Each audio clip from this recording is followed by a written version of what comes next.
Nicely. How you been? I'm just going to brag on it. What are you doing with that Hembo crime bill we want to pass? And It's we're over fighting in the that Senate. habeas corpus stuff. Well, I'm trying to get enough votes to pass cloture in the Senate, Mr. Senate. Well, they won't do it because of whatever the habeas corpus. Well, they don't know, they haven't read it. Well, I George can't Bush help can't that. read. You're He the read one it. up there, and I'm down I'm here. in the and House. I passed it in the House. I passed it in the Congress. I know, but you got to pass it to the Senate. On behalf of the Port Arthur News, our publisher, West Plummer, and American Publishing Company, it's my pleasure to welcome you to the 5th Annual Homecoming Roast. This event has come a long, long way since the inaugural Homecoming Roast to honor Jimmy Johnson. Our donation to the Port Arthur Historical Society after that 1988 roast was $5,000. This year, our donation is $141,000.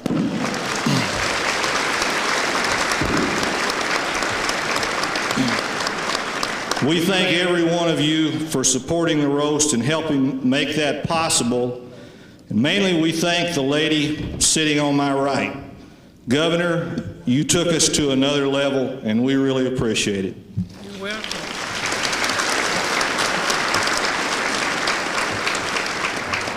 For those of you who may not know, this is Governor Richards' 4th time to be in the roast. I think she knows that real well by now. As the roastee, she has been very easy to please.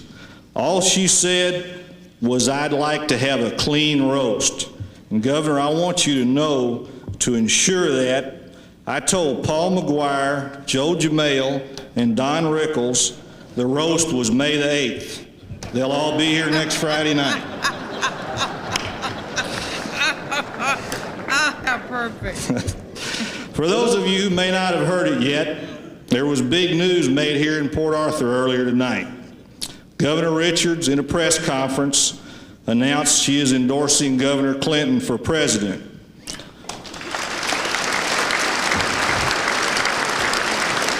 Now, I know it's big news, but I'm not sure it's the real biggie of the night, because I have it from reliable sources that Bum, who's good about picking a winner in these kind of things, is going to announce that he's endorsing Pat Buchanan.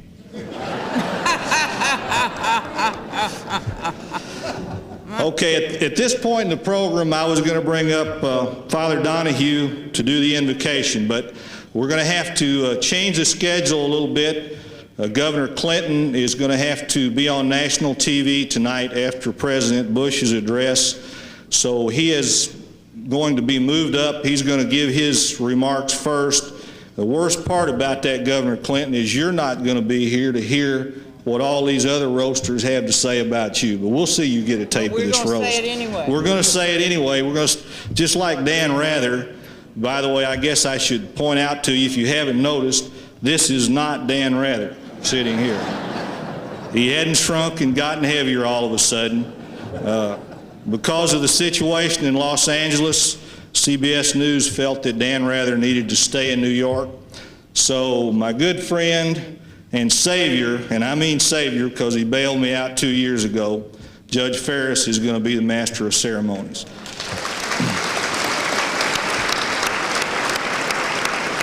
So I'm not really prepared to introduce you, Governor Clinton. That was going to be Judge Ferris's role. So he said, if I was you, I would just say, here's a man who needs no introduction, Governor Bill Clinton from Arkansas. Right.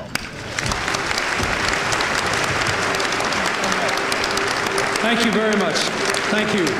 Please don't get up. Thank you. Thank you very much.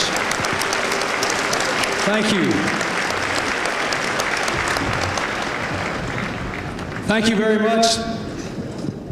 Ladies and gentlemen, I want to thank you for giving me the chance to be here tonight, and I apologize for escaping my later wounds, but I was asked to speak a few moments after the President speaks tonight on national television, and that's why I have to leave.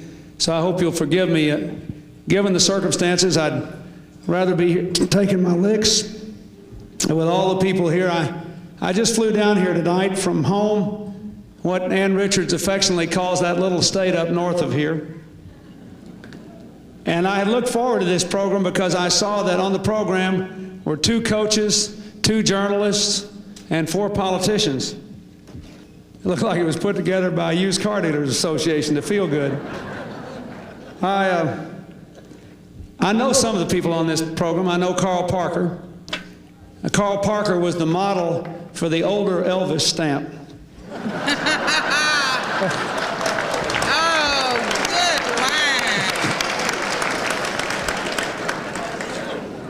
line. I never met Bum Phillips, but I always wanted to. Jack Brooks took Bum Phillips to Washington last month. Somebody from Texas said, "Hey, Bum," and 300 congressmen turned around.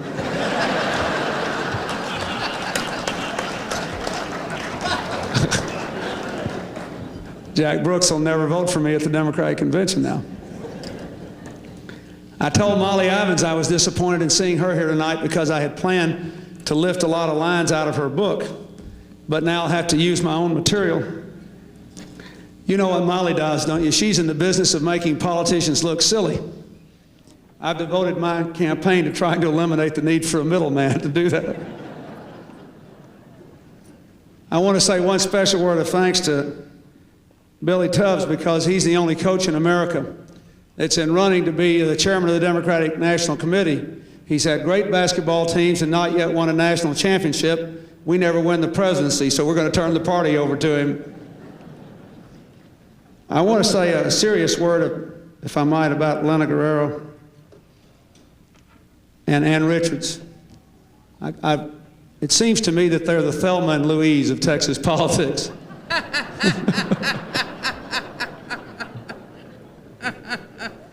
I want to congratulate you, Governor, in jumping in the tank on the lottery and passing the lottery. You know, that's what we in Arkansas think, that all Texas needs is another millionaire. But the reason I came down here tonight is I've been consulting with Ann Richards because she did a great job of having millions of dollars and a critical press thrown against her and unseating a Texas millionaire. And since that's what I'm trying to do, I thought she might tell me how to do it.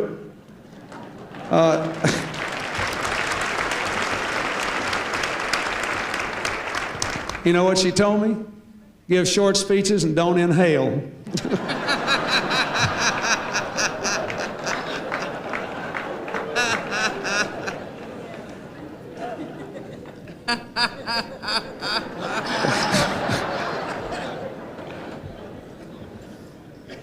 God, I may regret saying that before this is over. Ladies and gentlemen, one of the reasons that I enjoy being in politics in our part of the country anyway is that you have to have a sense of humor to survive. A sense of humor is something that most of us were raised to honor and to respect. It is a way of expressing a renewed faith in the human condition and the ability of people to laugh in the face of adversity. In the last 2 days, most of America has been preoccupied with the heartbreaking events in Los Angeles.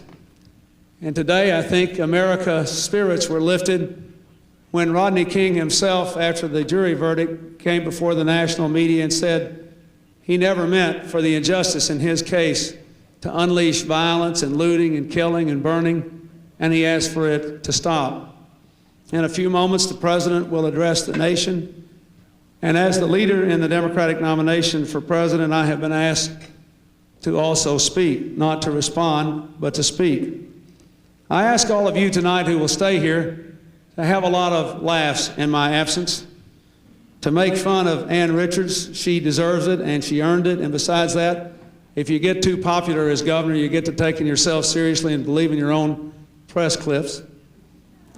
But also tonight, take a little time to think about the meaning of those events. Ann Richards, in her endorsement of me at the airport recently, just a few moments ago, gave a powerful, compelling statement about how important it is for all of us to reach across racial and income and regional lines and reaffirm our common humanity. You are here tonight in a good cause to reaffirm our common humanity. And there are so many millions of our fellow Americans who may live in Beaumont or Biloxi, or New York or Los Angeles, or San Francisco or Miami, who do not share our values because they are no longer connected to our way of life. They no longer feel that they're a part of the future that we all dream of becoming tomorrow and tomorrow. And the real purpose of political life is to enable people to live up to the fullest of their God-given potential, to find somehow the means to let every boy and girl, every man and woman live the life for which is my wife, who's here with me, never tires of reminding me, for which there is no dress rehearsal.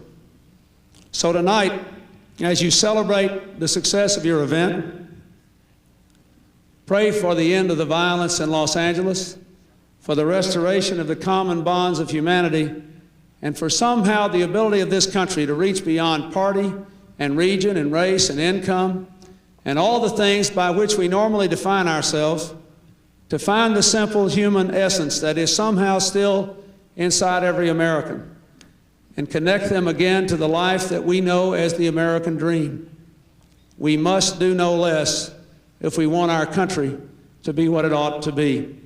Thank you very much.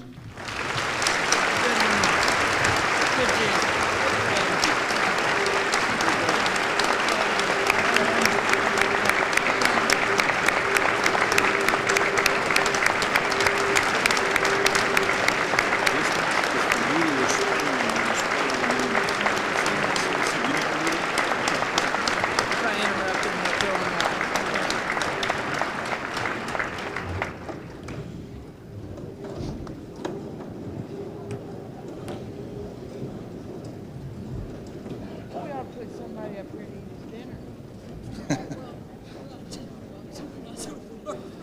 This time I'd like to bring up Father Donahue for the invocation. While he's on the way, I'd like to point out that he's seated on the side of the table over here with all the politicians. That's not an accident. We felt they needed the help much more than the coaches and the writers over here on this side. Father Donahue.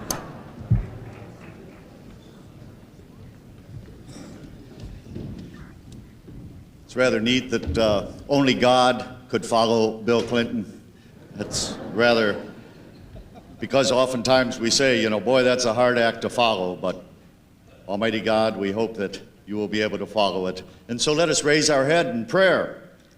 Dear God, usually when we talk to you, it's against a background of stained glass windows or clinging to a life preserver. We're not used to the image of you throwing a big party, but when we think about the ways in which your kingdom is described, a joyful banquet is often at its center. And as far as roasts go, you and your son have been roasted throughout history. And too, Lord God, we know you have a sense of humor because you made all of us, and you made Ann Richards the governor of Texas. So bless us all then, Lord, and especially our beloved governor. Continue to inspire and to direct her decisions for the good of all Texans. And finally, dear Lord, bless our joy and humor tonight, and may the food be tasty, the service smooth, and if it's not asking too much, the speech is short. Amen.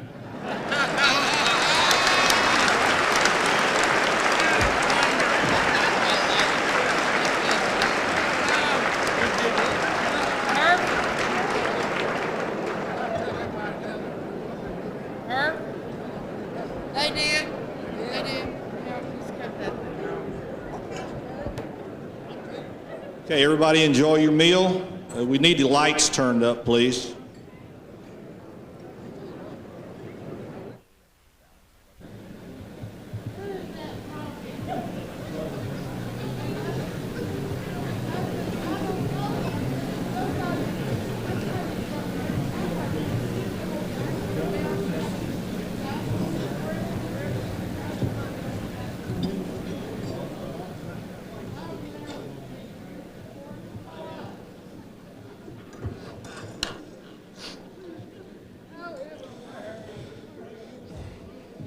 We have another gentleman here tonight who needs no introduction to most people in Southeast Texas, I think.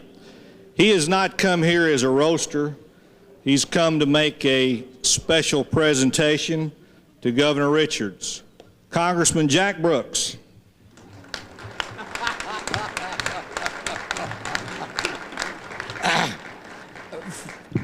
First, let me say it's my special privilege to introduce a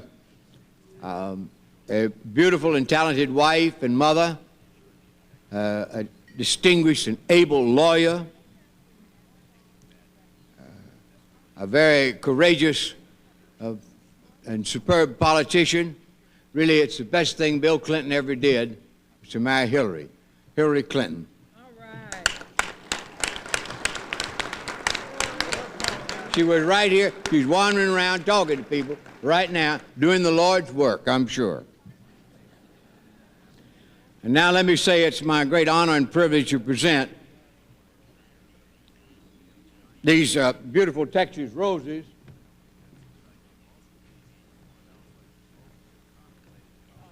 to a truly beautiful Texan on behalf of all her admirers and friends and supporters here in Southeast Texas. Thank you, Jack. And we loved you when country wasn't cool, honey. And you got an 18,520 vote majority, 63% in this county. I know that. Ann Richards is first in our hearts and hopes and aspirations for a future. She's already proven herself to be one of the hardest working governors in our state's history. And all of us know that she's the most effective chief executive this state has ever seen. Oh, wow. God. And for these reasons, Governor, accept this bouquet as a symbol of our respect for your service to the people of Texas. Thank you very much, Jack. That's really, really thank you.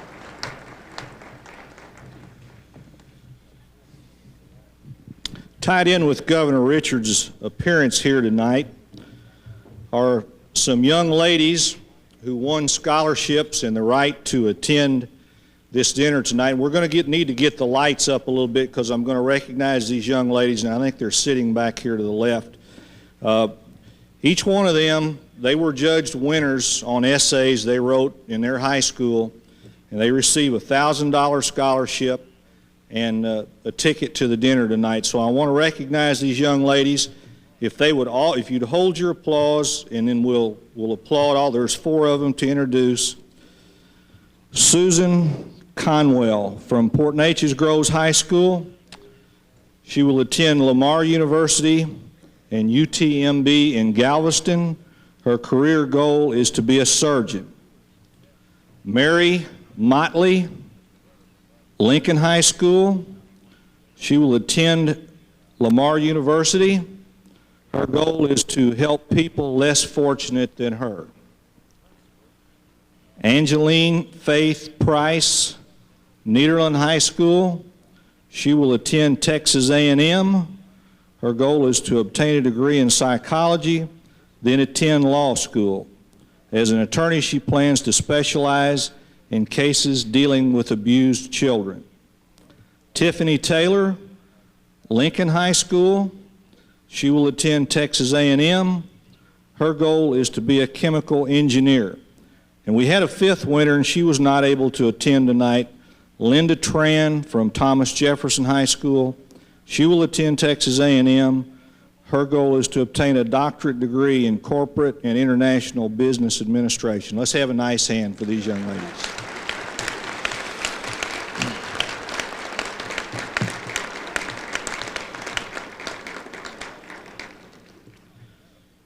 It's kind of a unique thing here, I think, tonight at roast number 5. We have all of our previous roastees here. 2 of them, of course, at the head table that you'll hear from later tonight, Bum Phillips and Billy Tubbs. Jimmy Johnson, who got all, Jimmy, if you'd stand up. Jimmy Johnson, head coach of the Dallas Cowboys.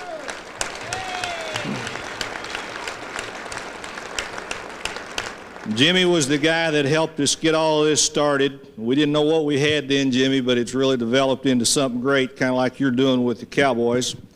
And last year's honoree, Attorney Walter Humphrey. Walter, if you'd stand up. And Walter was the first non-coach he had, and that was such a good idea, we decided to go ahead and do a politician. So we've pretty well hit the cycle. I have a couple of other introductions I would like to make tonight. Gentleman representing Mayor Bob Lanier in Houston, Billy Burge. If you would stand up, please. He's representing Bob Lanier. Billy, you out there? Okay. We have the head coach of Texas A&M University, Southwest Conference champions, R.C. Slocum, over here.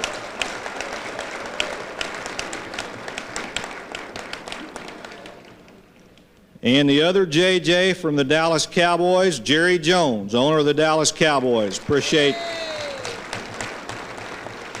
these guys. They're having a mini camp this weekend. They had a workout today and caught a plane and came in right after the workout, and I really appreciate them doing that. Would also like to recognize Texas Land Commissioner Gary Morrow. Gary, would you stand up? Gary was a tremendous help to me in getting Governor Clinton. We had a lot of conversations, and I initiated the phone calls, by the way, in case anybody wants to check that.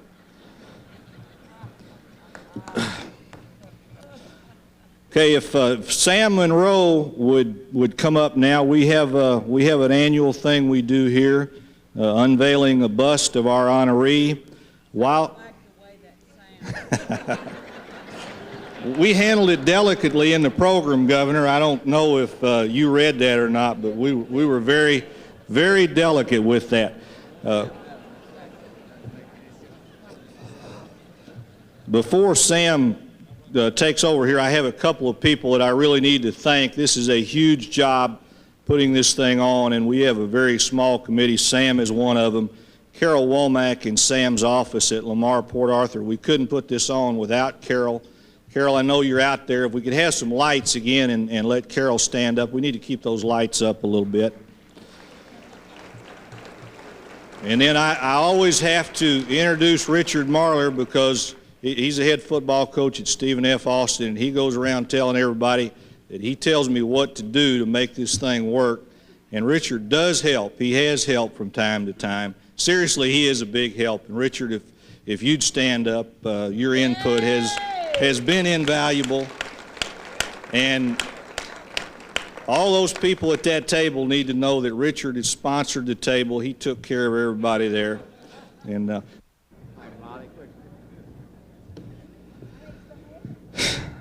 this is the part in the program where I had hoped to be introducing Dan Rather.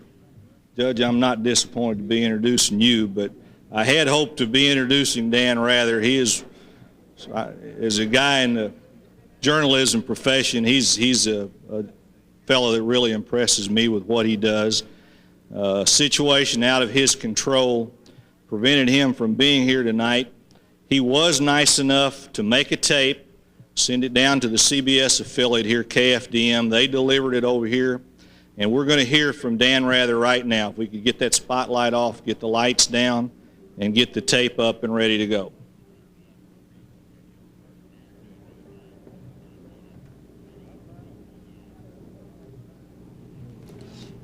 Good evening, everyone. I still don't understand why a roast in Texas isn't called a barbecue, but I do understand that a lot of people believe that I burned this roast by not showing up tonight. I can only say that I'm really sorry, and I didn't intend to do that. And I do understand what a good time I'm missing and how many people I've let down by not being able to come. Please know how much I regret not being there, and that only illness or a story of the magnitude of what is happening in Los Angeles could have prevented me from coming. I also understand how rare it is for Texas to have a governor with enough sense of humor to tell a joke and enough of a sense of humor to laugh at herself. Come to think of it, it's pretty rare for Texas to have a governor with any sense at all. I guess I should mention that Vice President Quayle called my office. He offered to fly down and pinch hit as master of ceremonies. Seems he had a whole list of things to say about Governor Richards and Governor Clinton. trouble is, your committee didn't think any of them were funny, and they weren't convinced he could remember them anyway. Turns out it didn't matter. The whole idea became moot when President Bush put his foot down and said he isn't allowing Vice President Quayle out at night for the whole rest of the campaign. As for Governor Clinton, I do hope you'll be easy on him. When he last left New York, he looked like he had got caught in the gears of a combine and dragged for 3 acres. New York will do that to you, you know. But not just because of his rough treatment in New York. Governor Clinton has been having Texas-sized problems with his image in the media, and because tonight is supposed to be fun, not work, I'm going to take it easy on the poor guy and read you a few items sent over to me this afternoon by his press office. Now, I think there are some subliminal messages in it, but I'll just read it and let you decide for yourselves. It says, Governor Bill Clinton, presidential, was born in a log cabin where he split rails, presidential, wrote out his lessons on the back of a shovel by firelight, and killed him a bar when he was only 3. During his elementary school years, Governor Clinton, presidential, chopped down his father's cherry tree, but later admitted it was only youthful experimentation and he didn't enjoy it. Presidential. As a young man, he excelled at baseball, basketball, football, Kennedy-esque, hockey, swimming, track, rowing, crew, and rescuing children and nuns from burning buildings. Low negatives. He then went on to Oxford and Yale, where he was voted most Southern by his fellow students. Presidential. Active in the ROTC, he led his classmates, it says here, on a charge up San Juan Hill. He has been governor of Arkansas, of course, for quite some time now, presidential, but he was a Rhodes Scholar, and after a long study, the roads of Arkansas have gotten some better. He is, as you may have noticed, currently running for higher office, and he is affectionately known as Elvis. Early or late, I can't tell you.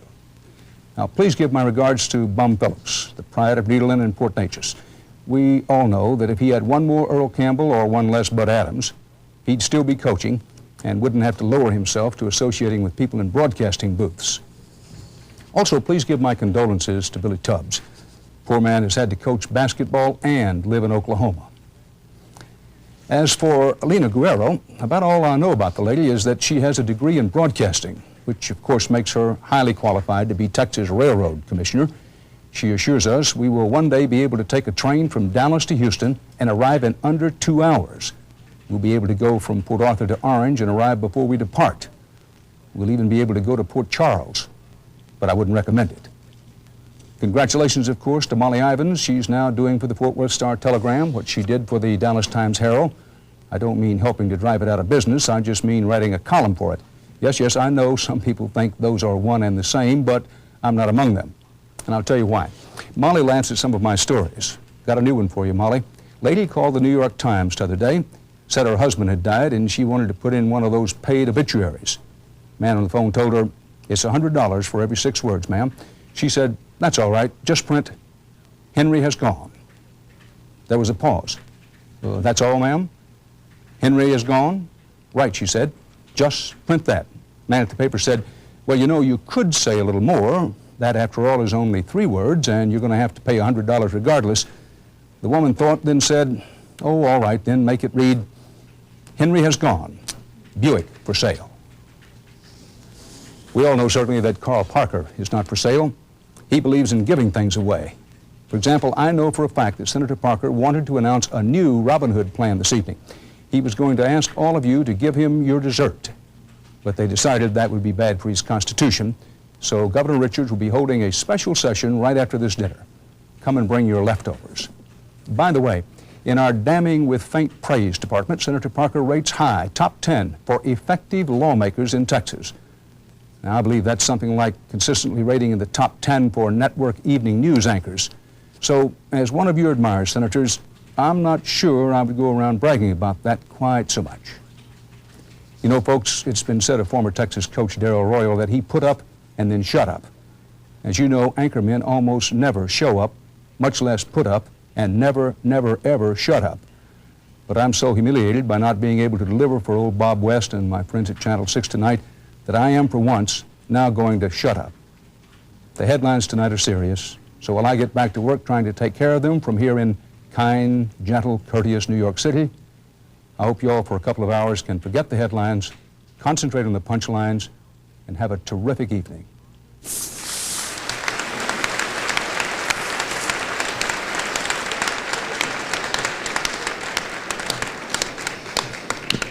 And I'm supposed to introduce you after him, Judge.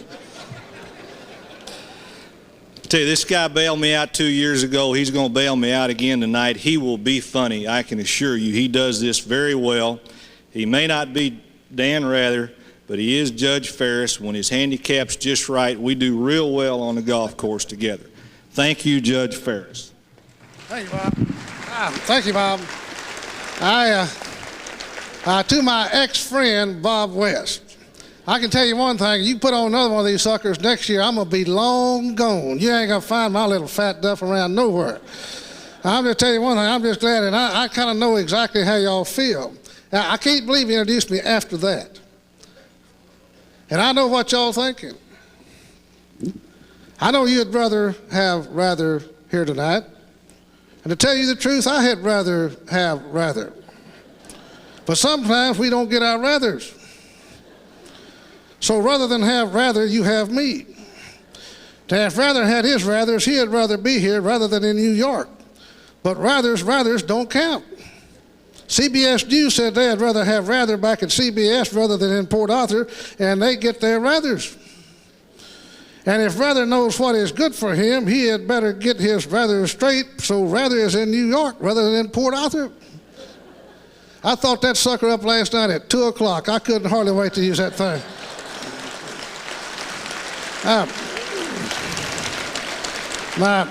My good friend Bob West called me up at home at 10 o'clock at night and said, "You it?" I said, "I'm what?" He said, "You it for tonight." Now that really did me good. You can imagine how much sleep I got last night, sitting up there just looking. So anyway, I thought that up. I could hardly do it. I'm thinking about something here, about all these roasts that you had. You had all these various people. Get up Johnson over here. Had Tubbs, Humphrey, and I kind of, and this one right here, I call this the hairspray roast. Every one of them, we got the champ up here tonight. Now, how in the hell did Phillips get in that? I tell you about him, you know, y'all think that's a flat top? It ain't. That's the shape of his head.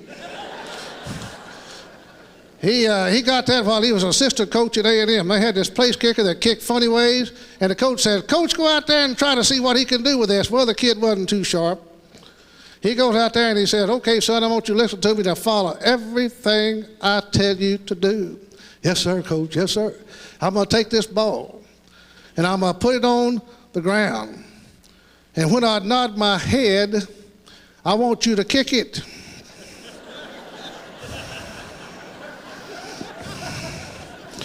It's been like that since.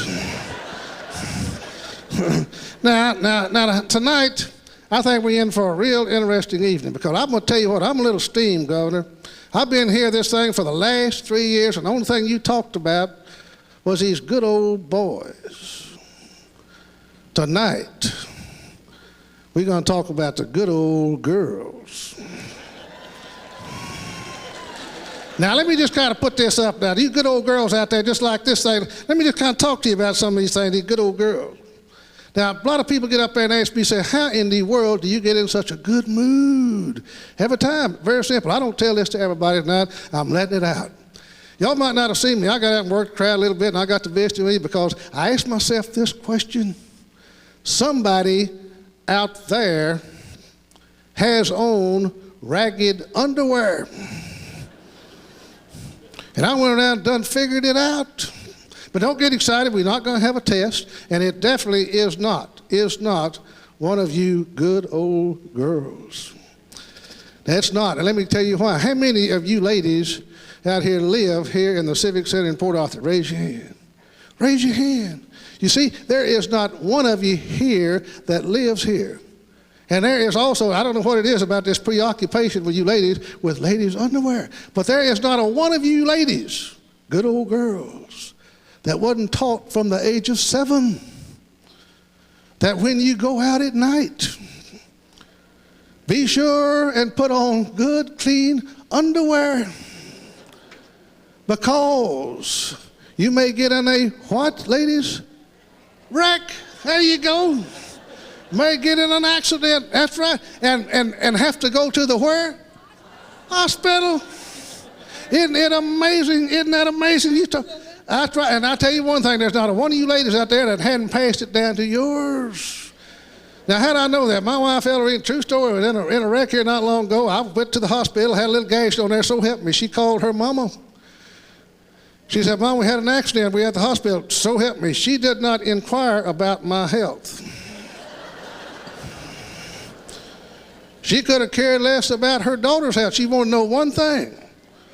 What kind of underwear do you have on? Ellerine, bless her heart, she said, Mama, I don't know how to tell you this, but I done joined the modern generation. Said, I ain't got nothing on. And I tell you one thing, you ought to heard that conversation. Boy, I tell you. You know, now we get this thing with this bombastic review, and I'm looking at this program, and we have quite of a link now. The first man up. You see the program, and he was so happy that rather is not here than I am, because that means that he ain't the fattest man at the dais here. Now, I understand that the United States senators up there, I was up in Washington a while, and Congressman, you might be able to help me out on this, but I understand that the United States senator, if you want to get the mail to him, you just write their name and put the initials SOB right under it, Washington, D.C., and it gets to them. Some people even say that SOB stands for Senate Office Building. But I understand that in Texas, if you just write SOB, Austin, Texas, it's automatically delivered to Carl.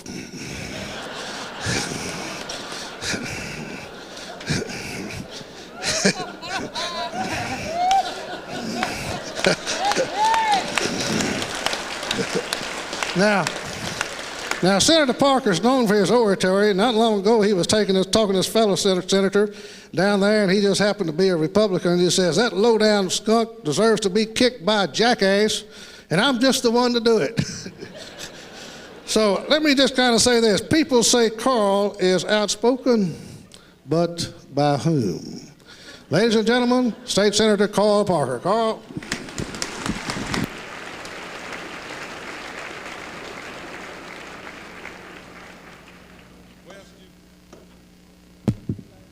West, you've let this thing get completely out of hand. I mean, we were going to start at 7 o'clock so the governor wouldn't be late. So he was late getting here. I mean, we were going to have Dan Rather. We come up here, we got a little fat judge. I mean, all this, rather that, sound like one of his judgments from the bench.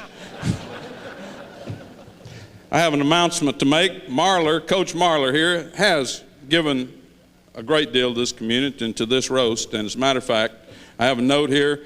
He says that all of you here are invited to his house for coffee and cake after the thing tonight. It's out in Port Acres. Sweet old boy, that's one of those good old girl stories. SOB stands for sweet old boy. That's the reason I always get that stuff. Yeah. Rather, he's a coward. He talk ugly about us on television, wouldn't come down. Hell, you ought to know that. He couldn't handle a wimp from Kennebunkport, Texas, let alone a Port Arthur boy, hell. You know, Rather wrote a book. Any of you hear about his book? And nobody else did either. So, there's Tubbs. We'll teach you to leave. Look what happened after you left Lamar. Tubbs is kind of a private person, though. He said he's got a sign on his office up there at Oklahoma that says, closed. Unless you can see over the transom, then come on in. You know, the reason they put me up really in the first one is really because none of the rest of these people are going to be very funny. I mean, just look around here. Jack Brooks, isn't he a barrel of laughs? You know,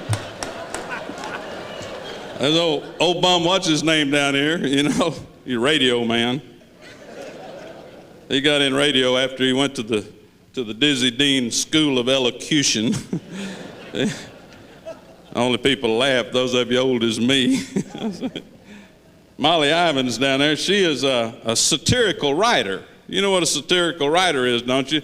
That's somebody that makes money writing stories and telling stories that we politicians get in trouble for telling.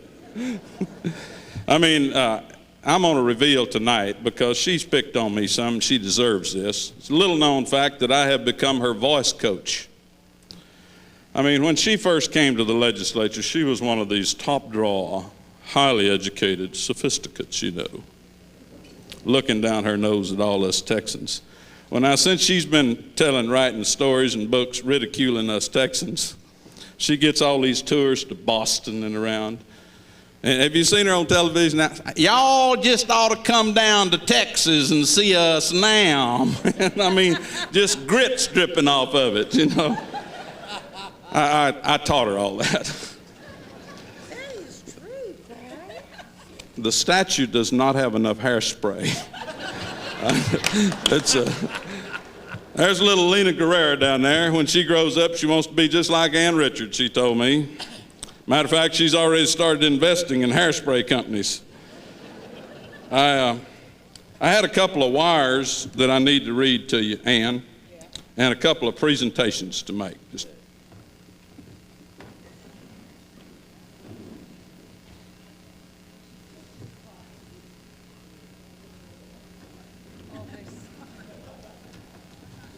First wire says, Barbara and I regret that prior political commitments prevent our attendance at this very, very worthwhile fundraiser.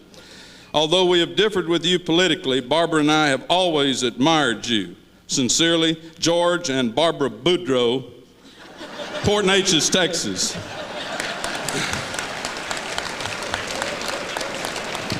The other one, I'm not sure who it's from. It says, Dear Ann, lay back and enjoy it, CW. And I have a little presentation here. I noticed in the media the other day you were looking lustingly at a Harley parked outside the Capitol. And I want to tell you from Ravon Craig's Golden Triangle Cycle Center, we have a presentation for you that we'd like for you to open here at this point. You're going to be jealous when I get my Harley, man. You Harley hog.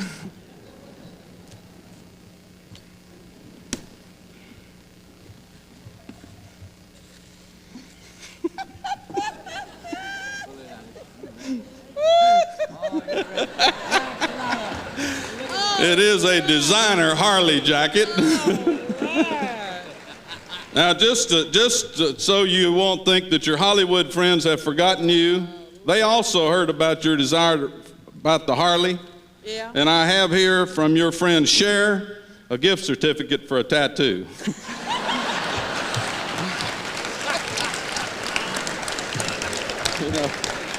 You know, Ann has reached that awkward age. That's the age where your jeans are tight and your skin's not. I mean, we're quietly proud. Here we are, you know, the governor of New York, Cuomo, is being courted, people begging him to run for president. Little Willie Clinton, he's from Arkansas, he's running for president, making waves. Even the governor of Pennsylvania is on TV all the time, making important statements about controversial issues. Our governor killed a turkey.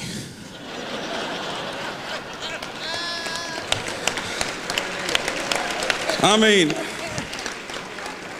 you know, guys, that just about sums up this good old girl movement, you know. She sits out there on the ground disguised as a bush, making these longing, lusting female mating calls of a turkey. And when old Tom gets to breathing hard, the feathers ruffled up on the back of his neck, scratching the ground, gets close enough to do some good, she raises up and blows him to kingdom come with a shotgun. Story of my life, you know.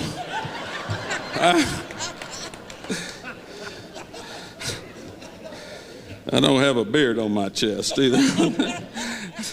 You know, Ann grew up in Jerusalem on the Brazos. That's Waco, the Baptist Mecca. She learned early that you could get by with doing anything as long as you weren't dancing while you was doing it. Then she got married and moved to Dallas. Didn't stay in Dallas long because she found out right quick in Dallas, Jimmy, that she wasn't going to be able to realize her lifelong ambition to be president of the junior league there. After she was so disappointed at that, she came down to Austin, and there she found the fount of all knowledge. She became a state employee working for the Texas House of Representatives. Now, I want to tell you, I've done some research. Most of it's from her staff, who will remain nameless for employment purposes. And her ex-husband said he didn't give a damn if I quoted him. He said he really was a little miffed. He said she finally done something with herself, became governor. And he said when he married her, said he gave up everything to marry her. Wealth, family, status, sex. Oh, our governor's probably best known for her sense of humor. I mean, she has such a sense of humor, she has donated her body to medical science down at UT Medical on the grounds that even doctors need a laugh now and then. I mean, who else has a hairdo designed in a Boeing wind tunnel? Now, Ann has one failing. She hates lawyers. I mean, you know what she did? I heard her get up and say at a meeting, said, you know what lawyers have in common with hookers? Said, for money, they will take any position. Somebody got up and said, Ann, how'd you find out about the lawyers? As a matter of fact, y'all remember when I had a little difficulty with this sleazy DA down here? Misunderstanding. Accused me of making dirty movies. Most of my friends from around Austin, around the state, sent me notes of encouragement and you know, condolence and what have you. Ann sent me a screen test. I mean, it was for a year after that. I couldn't get around her. She couldn't keep her hands off of me. Now, I don't know why our marriage didn't last, but rumor has it that she is not the greatest in the kitchen. I mean, I got it pretty straight from a store clerk there in Austin that the governor herself walked in the other day. She was going around the store looking, finally walked up and said, Governor, could I help you? And she said, yes. Where's the scratch? He said, scratch? I said, I don't think we have that. Oh, yes, you have scratch.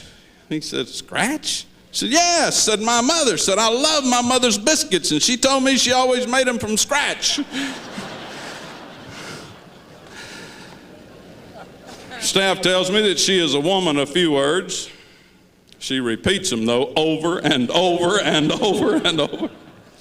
You know, Ann is big on polls. I mean, she has what they call the good old girl poll. One of their last significant findings was that they determined that the number one cause of divorce was men.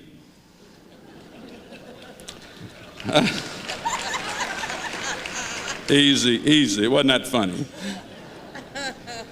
You could say our Honorita Knight's witty, urbane, intellectual, stylish. You could say that if you weren't under oath. Really, Ann Richard, it's no secret. She's a political junkie. She's hooked on politics, no question about it. She recently called all her staff together there in the governor's office, and she said, I want to tell y'all something right now. One of my last wishes said, when I die, if I die, she said, I want to be buried in Duval County so I can stay active in politics.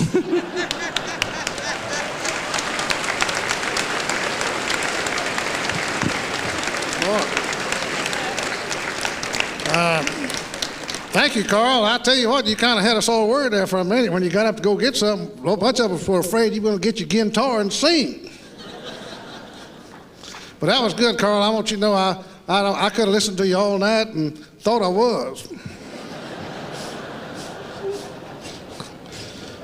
Now the next on the program. We're all grateful for Coach Phillips. He hasn't lost touch with his friends. Success hasn't changed him. He is still the same affable, unspoiled, articulate guy that we all knew a long time ago. And I know that this makes him very embarrassed because he don't know what those words mean.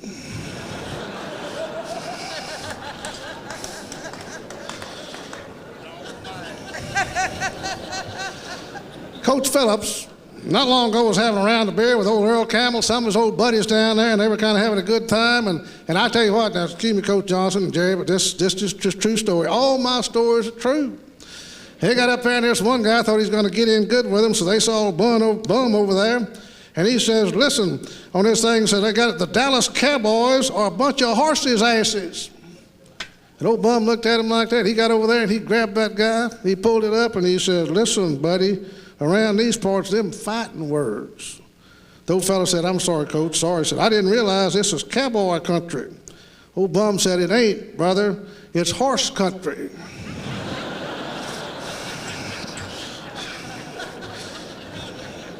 This side was a whole lot faster than this side over here.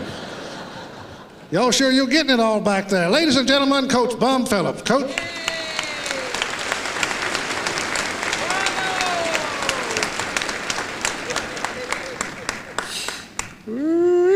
God almighty. I'll tell you one thing. We're going to get it slowed down a little bit.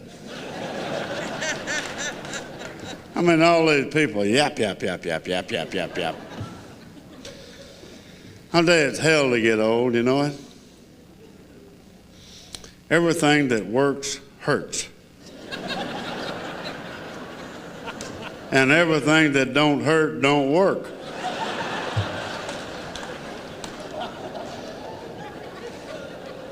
I'm going to tell you, Walter, your bust was bigger than hers.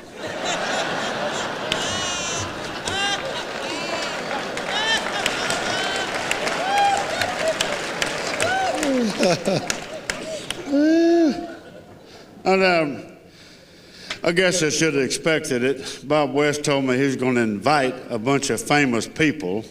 And Billy, I'm sorry to say that you and I are the only ones that showed up.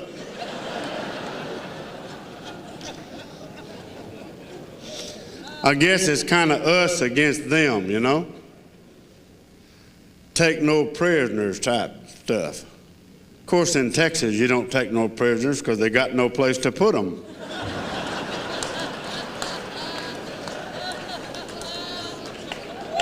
And then, of course, down here, my good friend, Carl Parker.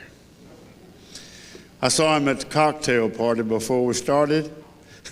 And I said, hey, buddy, you gained a little bit of weight, hadn't you? Well, he said, I don't think so. He said, I might be a little heavy. I said, shit, Too Tall Jones is heavy. You fat.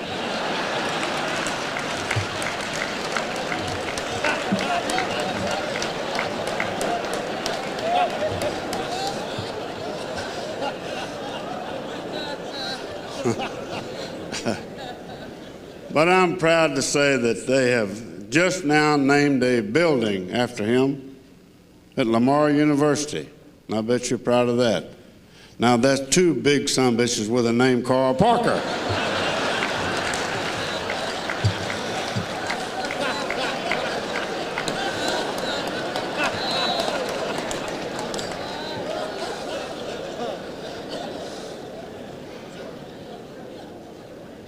But then I got a good friend down here, Billy Tubbs. Billy Tubbs, those of you that don't know it, was a great athlete. In fact, he's kind of a good news, bad news type athlete. The good news is that they said what he lacked in size, he made up for in quickness. The bad news is it was his wife that said it.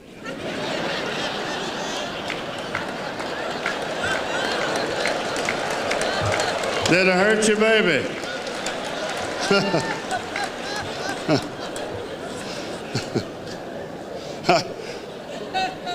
I saw him at the cocktail party before we came in, and I walked up to him, and he had a glass and I guess vodka or whatever it was, you know, and ice. And I said, Billy, you don't drink, do you? No. I said, what are you doing with that? He said, well, I hope everybody thinks it's vodka, because I'd rather them think I was a drunk than a dumbass.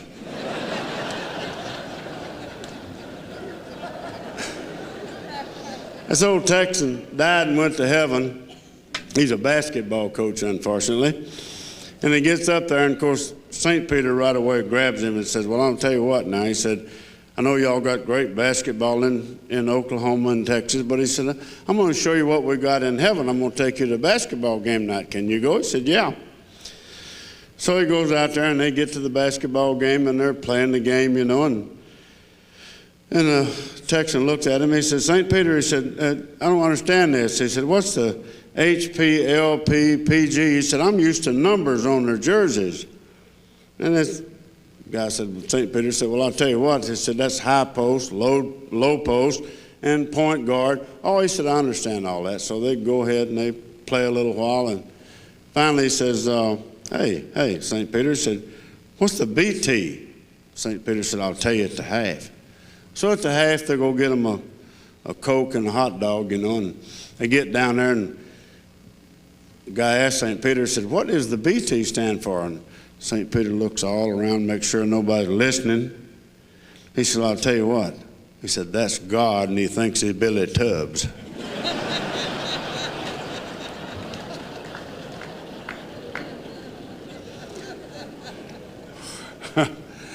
But I want you to know, Billy, I am your friend. Any fellow that gets run over jogging on the sidewalk and a fan runs up over the curb, runs over you, and then drives off from the scene of the accident needs some damn friends. I'm sorry that Bill Clinton had to leave, really. I don't know whether y'all realize it or not, but we might have been in the presence and eating dinner with the next president of the United States of America. Of course, we probably weren't either.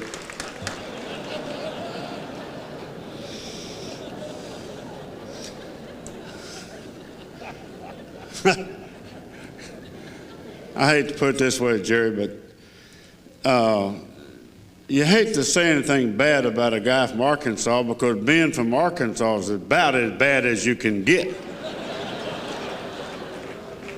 In fact, the only thing I can think of worse than being from Arkansas is somebody from Arkansas running for the president of the United States of America.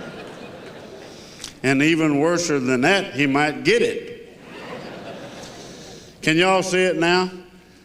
The president of the United States riding down Pennsylvania Avenue with his little hog mask on, hollering, "Suey!" Now that'll make y'all proud, wouldn't it?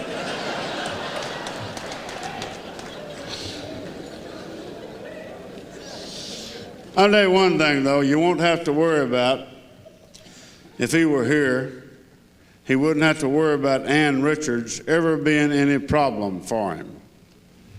Because there ain't nobody in their right mind going to give up the right to be the governor of the state of Texas just to run for president of the United States.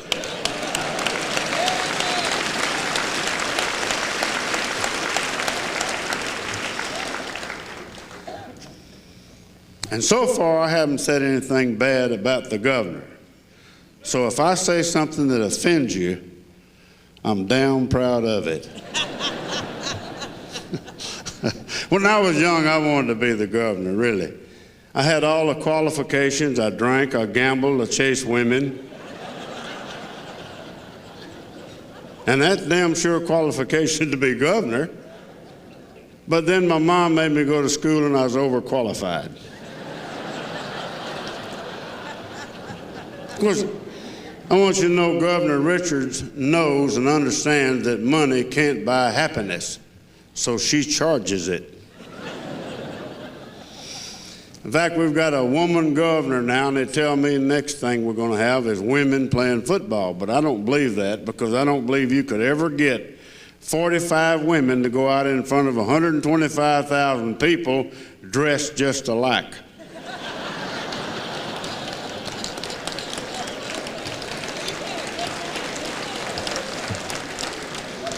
And I know you're proud to be governor. I'm sure you're proud of it. And I'm proud of it, and everybody's proud of it except for one thing. You didn't win it, Williams lost it. Beating Clayton Williams. Hell, that's not like anything. I mean, he ain't exactly a Tom Lander or a Don Shula or somebody. He's more like a Jerry Glanville.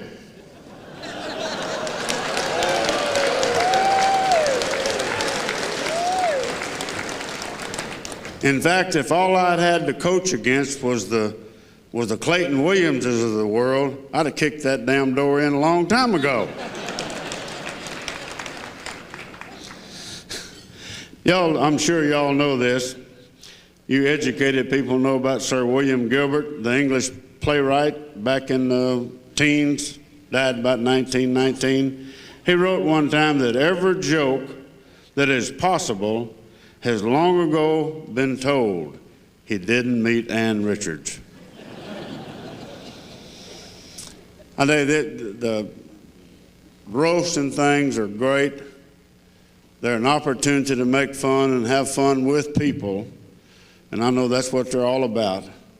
But I want to tell you one thing. I am damn glad to be from the state of Texas. I am damn glad that Ann Richards is my governor, and I want to tell her so.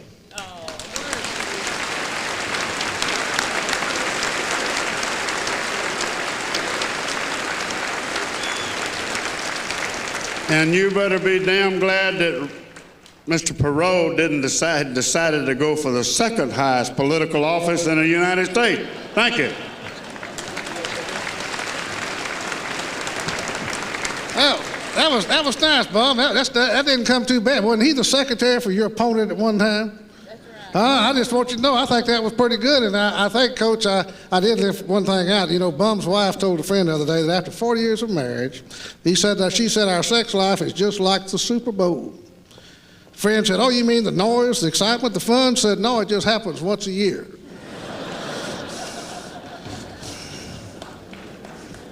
I figured you'd open it up on that, Bum. I got to just go like this. Now, the next on the agenda, ladies and gentlemen, you're in for a real treat. Our next speaker is getting a reputation, and boy, can she talk. One fellow said that he gets hoarse just listening to her.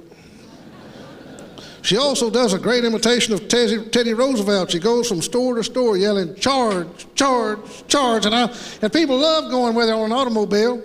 She says that right now that she does all the driving. All you have to do is sit there and hold the steering wheel. Hello. Well, I canceled that one out on this thing for next time on this thing. Ladies and gentlemen, the author of Molly Ivins can say that, can she? Molly, Miss Molly, come up.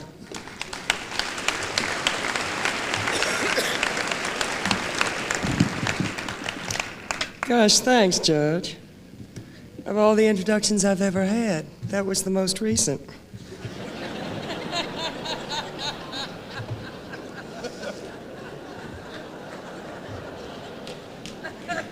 I'm really excited to be here tonight, partly because I think it's such a wonderful idea to have a museum of the Texas Gulf Coast. I'm really looking forward to the trophy mosquito exhibit. And also because I'm here with such distinguished people. Really a thrill for me. Billy Tubbs, an Oklahoma feminist.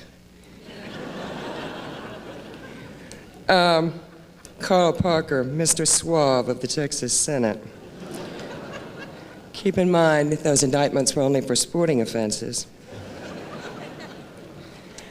Brother Clinton has laughed. A lot of people are laughing because he never inhaled. Well, Jerry Brown never exhaled. What the hell?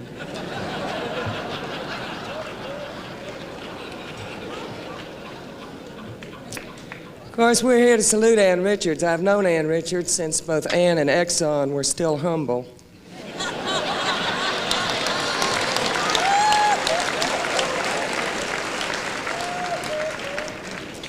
And I would certainly say she is one of the finest public officials Texas ever sent to California for treatment.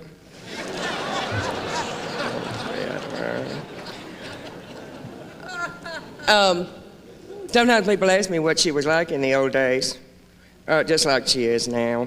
I remember many years ago there was political do at Schultz Beer Garden in Austin, Texas, and everybody in political Texas was there just meeting and greeting at a furious pace.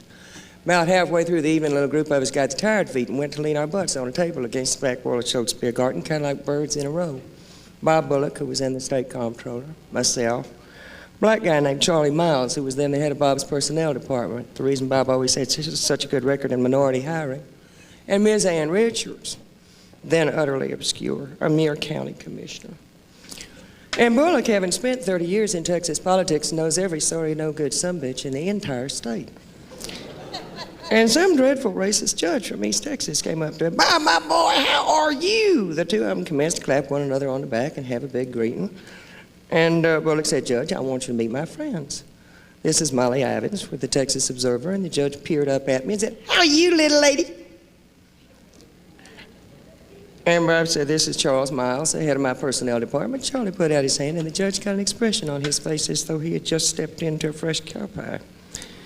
Took him a good long minute before I reached it out, touched Charlie's hand like that, said, "Hey, you boy." And then turned in great relief to pretty blue-eyed Ann Richards and said, "And who is this lovely lady?" And Ann beamed and said, "I am Mrs. Miles."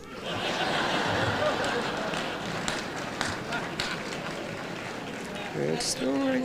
Very good story. Long about that same era, as you know, Texas tends to be behind the cultural curve. And this was in the early 70s, and the women's movement had not quite made it to the shores of the great state. And there was a dinner party in Westlake Hills.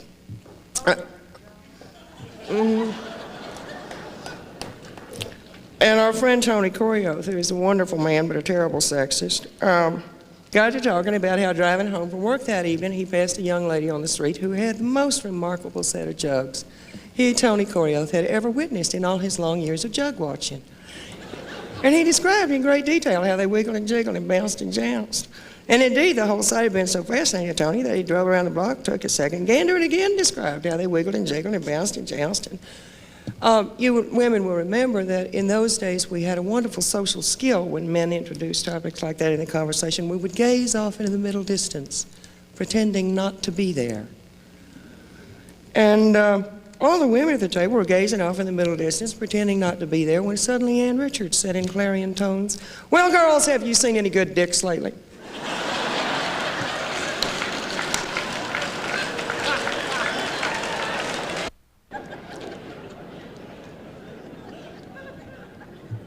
That's not gubernatorial humor, but it's good, and that's why I told it to you. Thank you.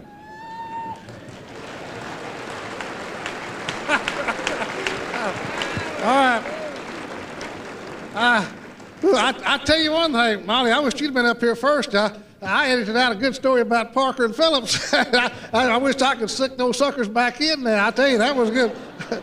I'll have to say this about Miss Molly. You know, Louis Grizzard said this about, she writes a column for the Fort Worth Star-Telegram, and Louis said this: "Writing a newspaper column is like being married to a nymphomaniac. For the first 2 weeks, it's fun." Well, for Miss Molly, it's still fun. You keep writing. We enjoy reading you. Thank you so much. We just like that. Now,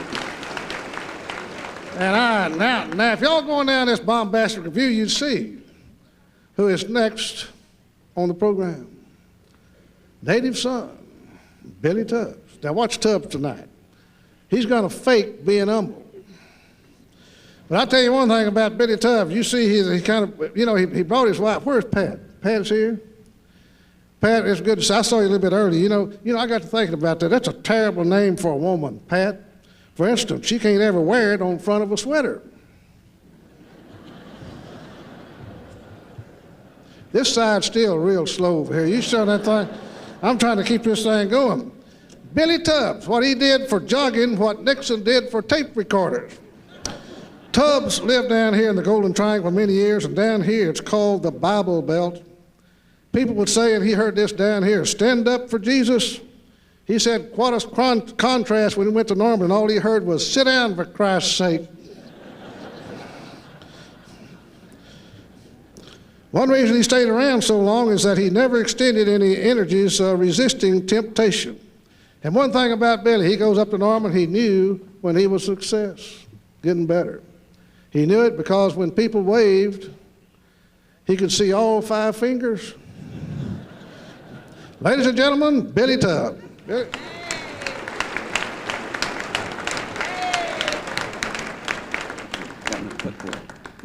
Thank you, Judge.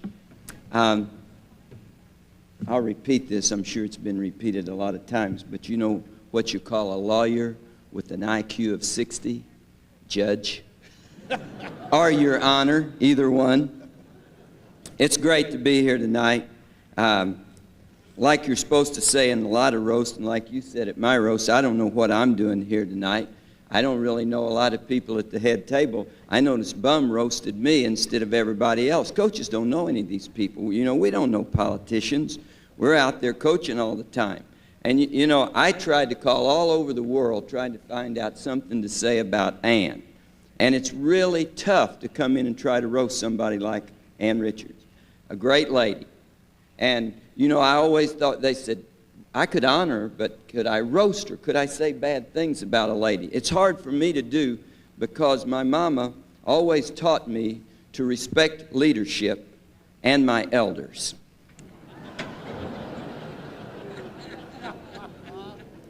But it is really great to be here to Ann's World. Party on, Ann. We're going to have a good time tonight.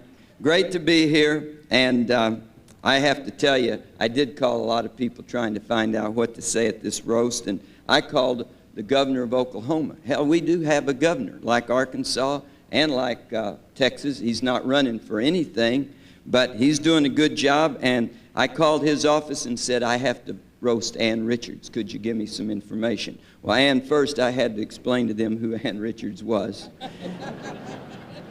And then they told me that you had put out a statement that our governor of Texas, or Oklahoma, was trying to recruit business from Texas so that we could have more jobs in Oklahoma, and you threatened to close the Texas border to any football players coming from Texas to Oklahoma. And I didn't give a damn about that as long as you don't close the border for basketball players coming to the state of Oklahoma.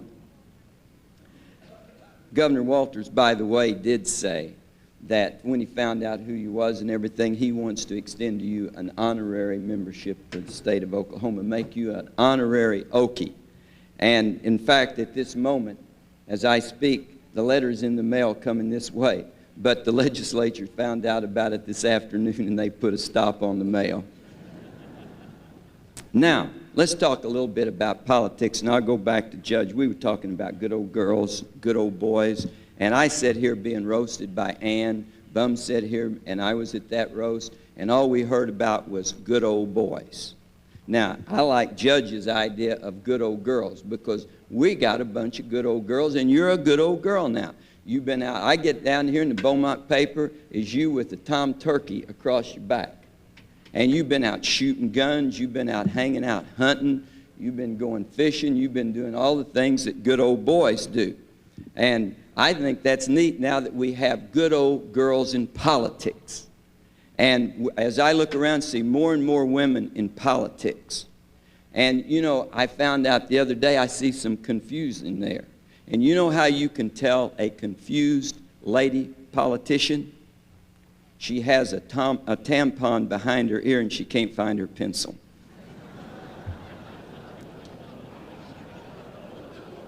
Uh-huh. Well, we got through that part.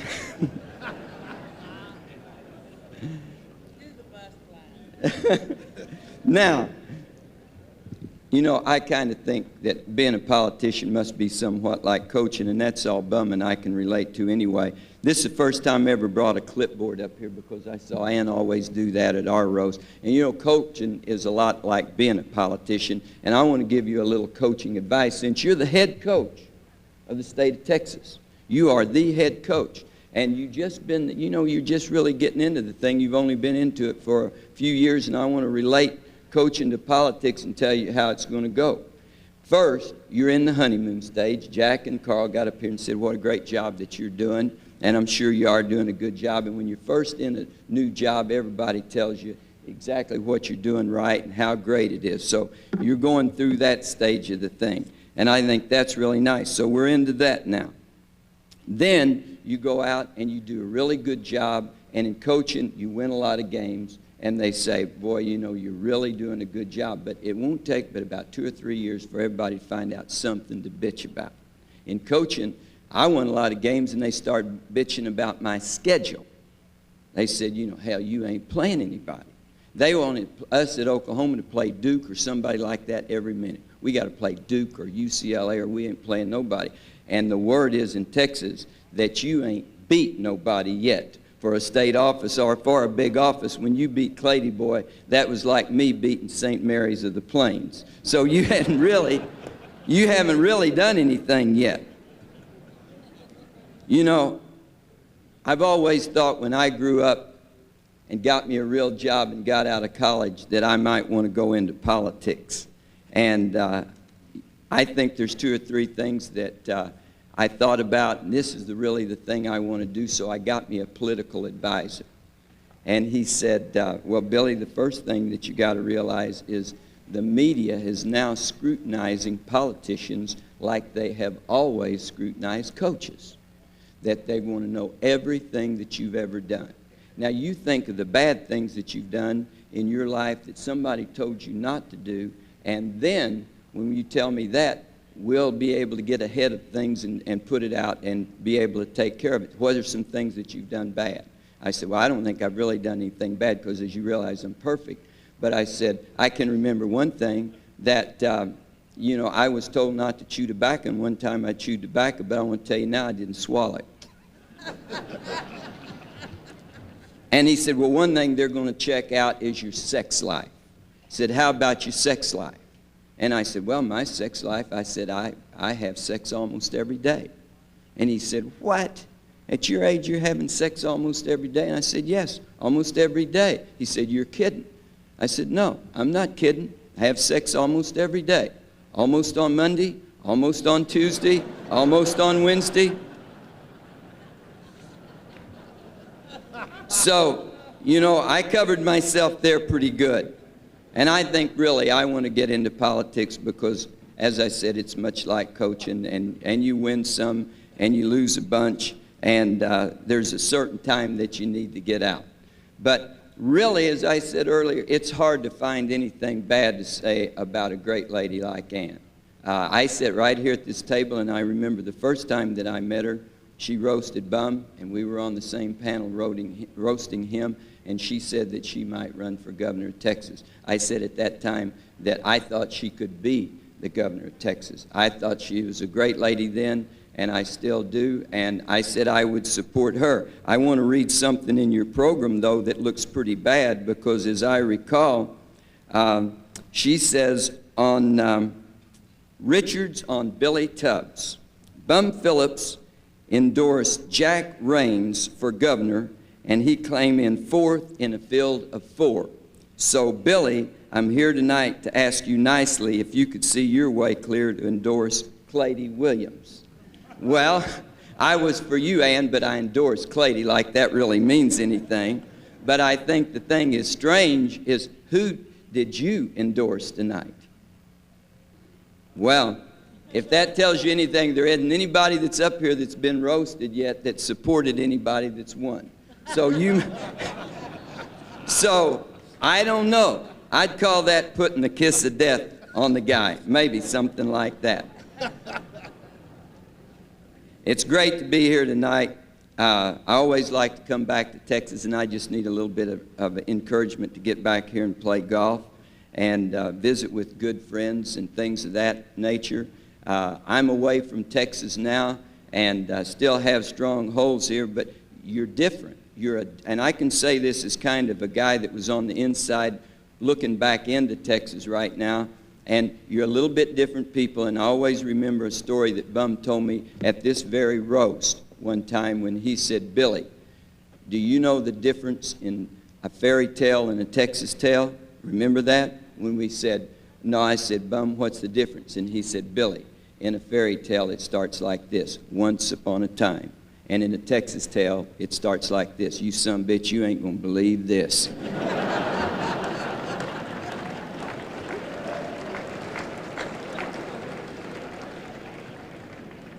Isn't television powerful? Hey, it affected this deal tonight. Bill left to do national TV. Anybody will do anything to get on national TV. Hell, I'd even go play the Texas Aggies if it was on national television. Dan Rather couldn't be here tonight. Why? He had to be on national television. And the only reason I'm here is I heard it was going to be on C-SPAN. Wes says that's national television. I thought it was a jockey strap or something like that. Ann, you're a great lady, and I really think you're doing a great job. Almost makes me want to live in Texas, but not quite that bad. I want to wish you the best And I bring this from, since I'm an outsider looking in, I bring this from Texas and Oklahoma people, some of them that I know, and they say that they hope that Bill gets the candidacy for the president and he elects you as his vice president running mate, because that way Arkansas and Texas can get rid of both of you. My very best wishes, and it's great being here with you tonight.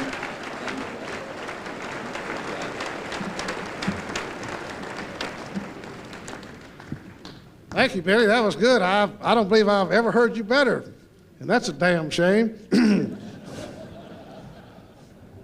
You know, and the next on the program is another one of these good old girls.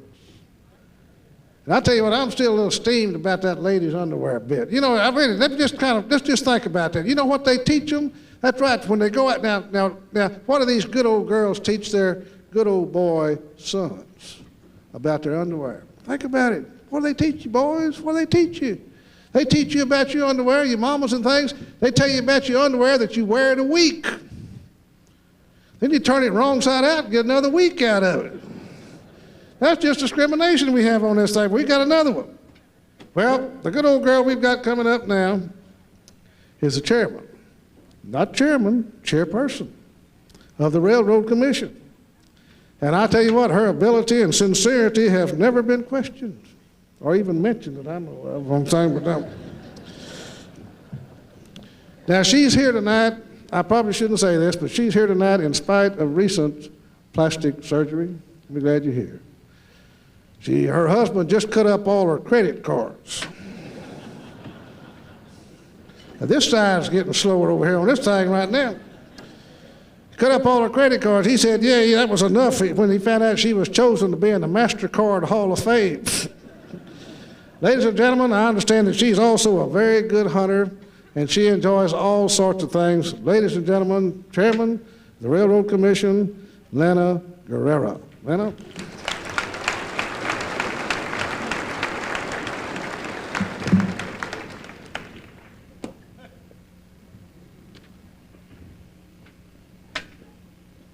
Who is he?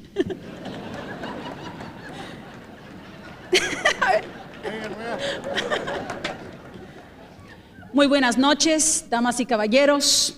Es un placer para mí de estar con ustedes esta noche, aquí con mi amiga Ann Richards. What? What? You don't understand? Well, just listen for your name.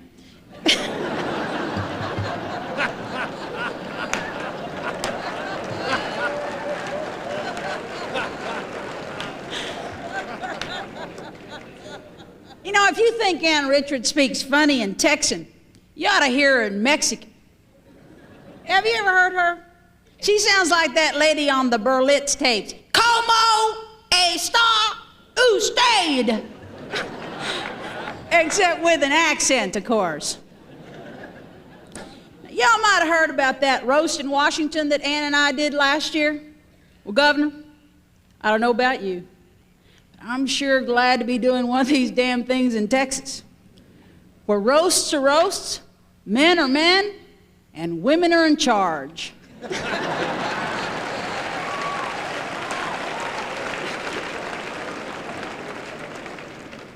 I'm not really sure why they invited me. Color, I'm sure.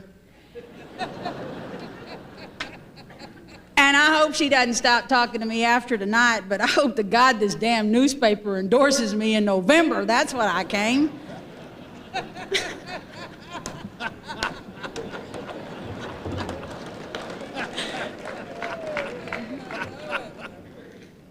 Well, Dan Rather's not here, but I do want to talk about him because, you know, he climbed the ranks at CBS by being at the right place at the right time. KHOU Houston, Hurricane Carla, disaster. CBS Dallas, Kennedy assassination, disaster. CBS Evening News anchor, the ratings, disaster.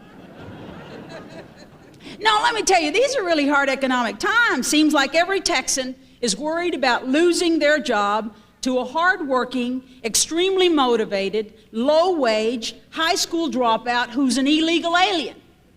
Well, Dan Rather is too, until Peter Jennings signed a contract. When I was growing up, I wanted to be the first Hispanic Walter Cronkite. Then I became a feminist, and I wanted to be the first Barbara Walters.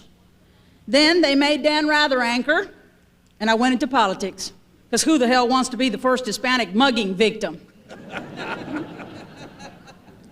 It's great to be with my good friend Carl Parker. He, as you can tell, had Chinese food the other day, and he read the fortune cookie out loud. It read, "You appeal to a small select group of confused people." I didn't know those people Chinese knew about the Senate. Well, here's a multiple choice question for you. Which number is larger? A, the number of inches in Carl's waistline. B, the number of times Carl's been indicted. Or C, the number of school finance bills that have been declared unconstitutional.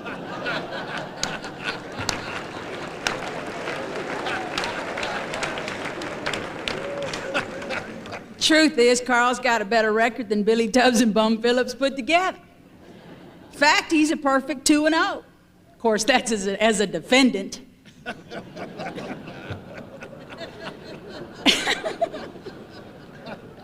I know you're glad I came, Parker. I hope you'll invite me again. I met Billy Tubbs for the first time tonight. What a treat. He's the head coach of the only professional basketball franchise not sanctioned by the NBA Expansion Committee. I'm just kidding, they're not that good. Rumor has it that Coach Tubbs' team has been historically tough in critical games against my alma mater, the Texas Longhorns. But that's not true, because Billy Tubbs never coached the Lamar University Lady Cardinals. Molly Ivins, you know that book she wrote, Molly Ivins Can't Say That, Can She? Hell, even if she did, you wouldn't understand her. Molly is rumored to be the replacement for Andy Rooney on 60 Minutes. The problem is that she will be the first personality to be preceded with the message, closed caption for the hearing.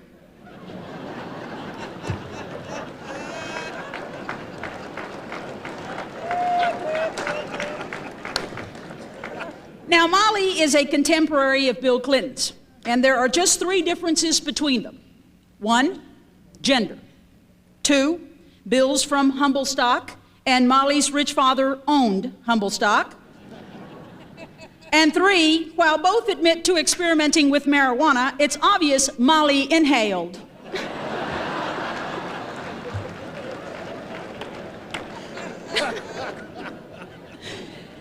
Then there's good old Bum Phillips. He is clearly the only man I've ever met who can make a leisure suit look fashionable. Now, everybody knows that the Golden Triangle is home of the Texas State Optical. What y'all may not know is that Bum has sold y'all out to the competition. That's right. He's doing TV commercials for LensCrafters. Well, it's a perfect match. They produce glasses in about an hour. He produces Super Bowl championships in about a century. Oh, well. I know Bum can't get past the Steelers on his way to the Super Bowl. That's because the Oilers always had a decent record and a high number in the draft. Now, everybody knows that a high number in the draft can come back to haunt you. Just ask Bill Clinton. Come on, you don't think I'm gonna leave him out? I mean, Billy. What are we gonna do with him? He is the first Democratic presidential candidate we've ever had that can knock George Bush and Elvis off the front page in the same week. This guy's unbelievable. He's running third behind Ross Perot and George Bush, running third after the young Elvis and the old fat Elvis pictures now. Come on, Bill, get with the program. You're not the only presidential candidate in this race who's experimented with a little dope. Bush picked quail, didn't he?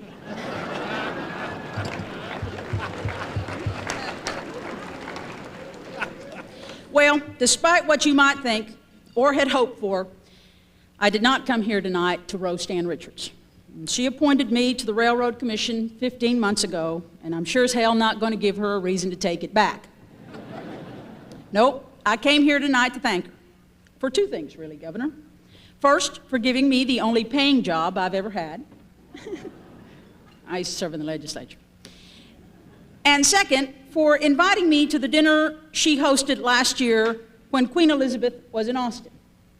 It was a real thrill to get a picture taken with Her Highness and her hairness. Now, the governor discovered that she had a lot in common with the Queen. Both are snappy dressers. They have lots of staff at their beck and call. And of course, neither one of them has any real power.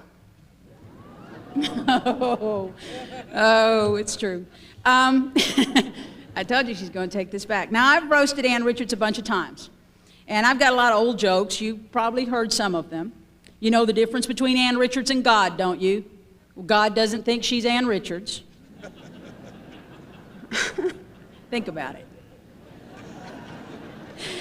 Or that old joke that her 30-point comeback from behind victory over Clady Williams isn't nearly as amazing as the fact that she single-handedly brought back bouffant hair into style. Now, I'm not going to use that stuff, no. Not tonight. I want to use something different. Tonight, I want to do a scientific examination of Ann Richards. But to do that, I must assume my alter ego, Dr. Ruth Guerrero. Now, we all know that Vance impersonated Dolly Parton. The question I have is, were they separated at birth? Notice the same pale skin. It sags below the mandible. Notice the upper arms that could make bum lower the rating in the draft. Notice the bright, shiny eyes, curly hair, straight noses, the propensity for circular earrings. It's obvious that Ann lacks the shoulders to support Dolly's choice of blouse.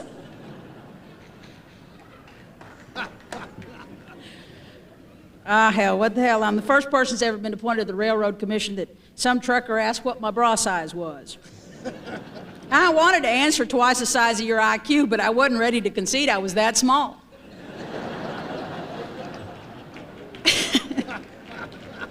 Well, I'm going to close as I usually do.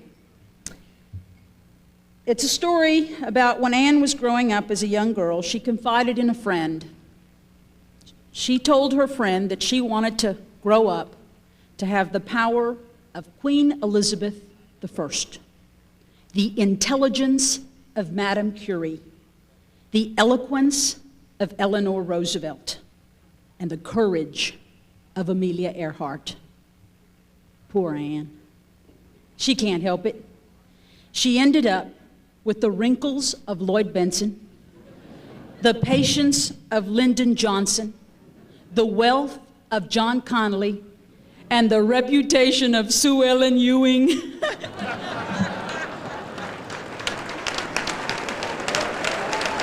you. Thank you. I tell you what, I heard that little lady was good, and I tell you what, you were. I just need to tell you one thing about that newspaper endorsement. Nobody must have told you that Carl owned a good chunk of that stock. You know, now next on the program, he doesn't talk, and doggone it, I had something to say. I was going to give him something that he could just get the national debt out real good. I came up with this idea, you know, to kind of raise revenue and still benefit the people. I think for every speech that's made by a politician in this country that a tax should be levied thereon. Think about it. Don't think about it. It must be late. Well, we're now coming to the feature of tonight. Did y'all see that? It's been mentioned before about that gobbler that she shot. I got to thinking about that, and you know, the paper the other day, she's holding that great big gobbler. She said that's the last year and a half that all she's had to deal with is so many turkeys in Austin that it was really good to finally get to shoot one. Now, she does this. She took over the state, and she wanted to get some women into power.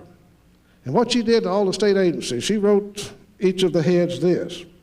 She asked them, do something for women about this. He says, how many employees do you have broken down by sex?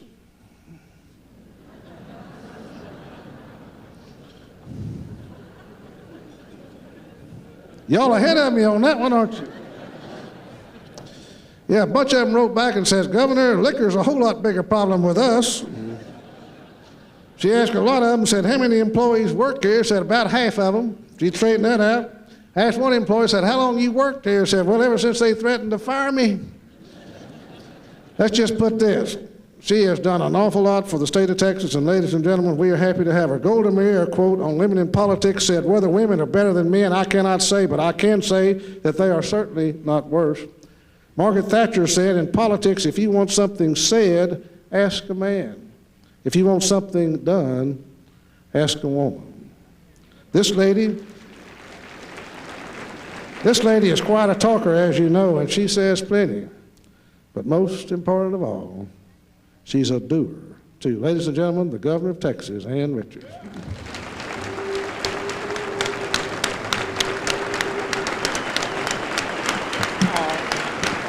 Thanks a lot. Thank you. Thank you very much.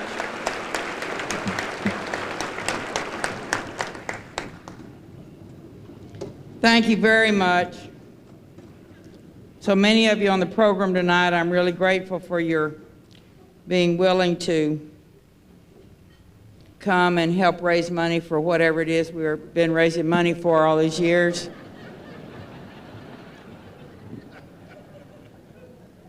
What is this? Oh, it was, Lena's pointer. I was going to say there's nothing big enough to measure with that.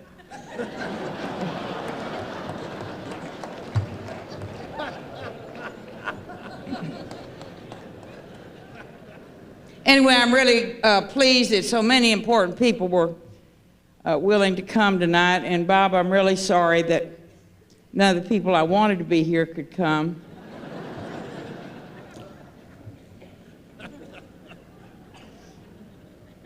I get lots of good presents, and tonight was no exception. I love this Harley jacket, no kidding, Carl. And if you weren't so fat, I'd let you wear it.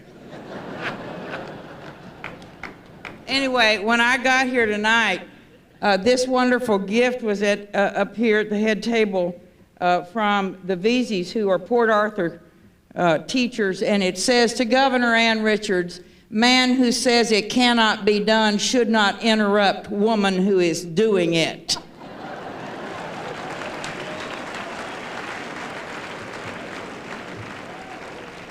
That's an old Chinese proverb, Brooks. I really do like my bust. Ever since I knew they could do it to baby shoes, I wanted to have it done. A lot of people wanted to know why in the world on a weekend night I would take my time year after miserable year to come to Port Arthur to this event. And the reason is, Lena, is that when they vote big.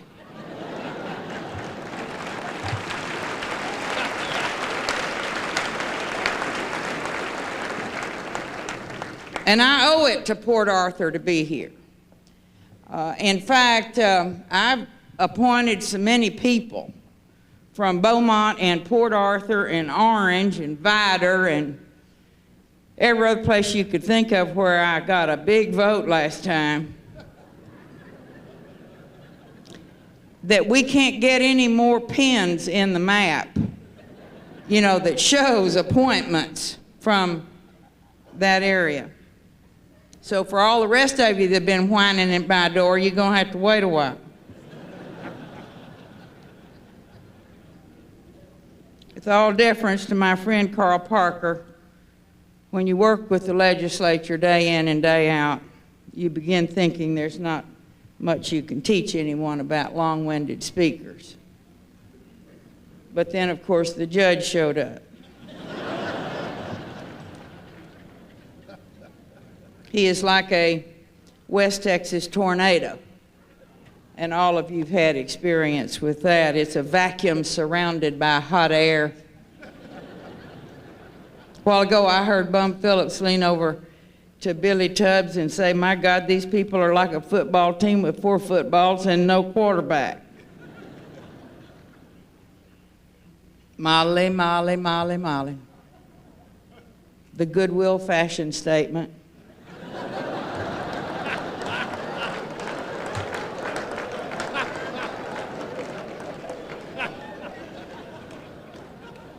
I knew that this was an important event to Molly tonight when I walked in and saw that she had combed her hair.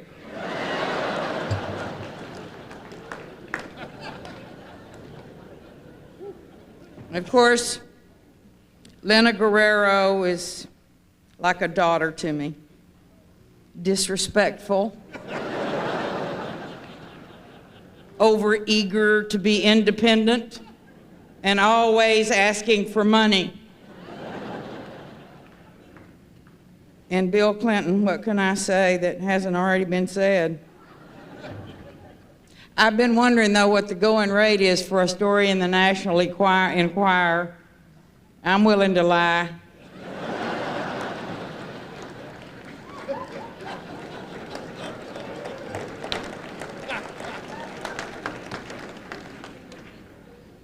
We were up here a while ago, I was talking to Jack Brooks, and he was whining at me about the Congress. They're not having any fun anymore. They're closing the gym down. They've already shut the bank. They don't have dancing girls in there in the afternoons. And just think of it this way, Brooks, things could be worse. I could be your mother-in-law.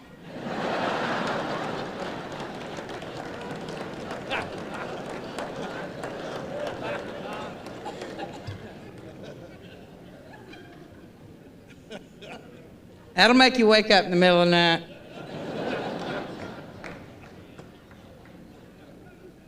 I'm really impressed and pleased and delighted that Jimmy and Jerry, the Dancing Cowboy Show, is here tonight.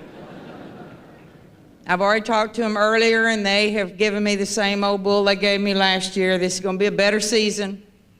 Those boys were all out there working hard today, having fun, slapping each other on the hind end. And I'm ready to be impressed by the Cowboys. I don't know a whole lot about sports, but ever since I met Bum Phillips, I felt like that he was such a stereotypical Texan, and if I was going to get his support and vote, I better get to know something about all of this business of running out on the field, knocking each other down over a piece of pigskin. So I keep up a little bit, and I saw in the newspapers where Jerry and Jimmy had swapped off and swapped down and traded up and traded down, and they had moved and juggled, and they had played with their future drafts and their yesterday's drafts and their next year's drafts, and they had 12 phone operations working when the choices came. And what did they draft? An Aggie.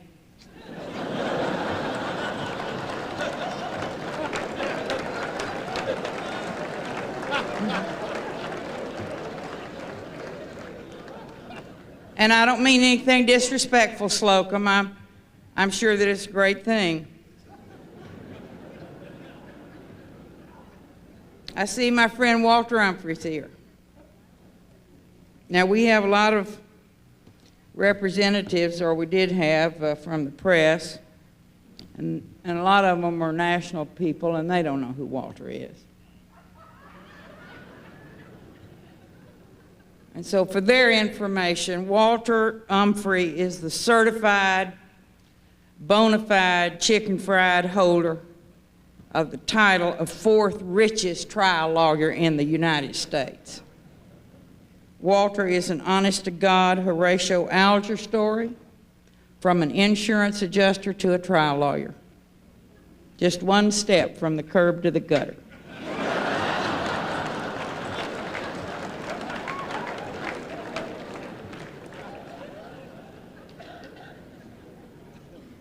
And there are serious questions about whether Walter's too rich to practice law in Beaumont, but he does.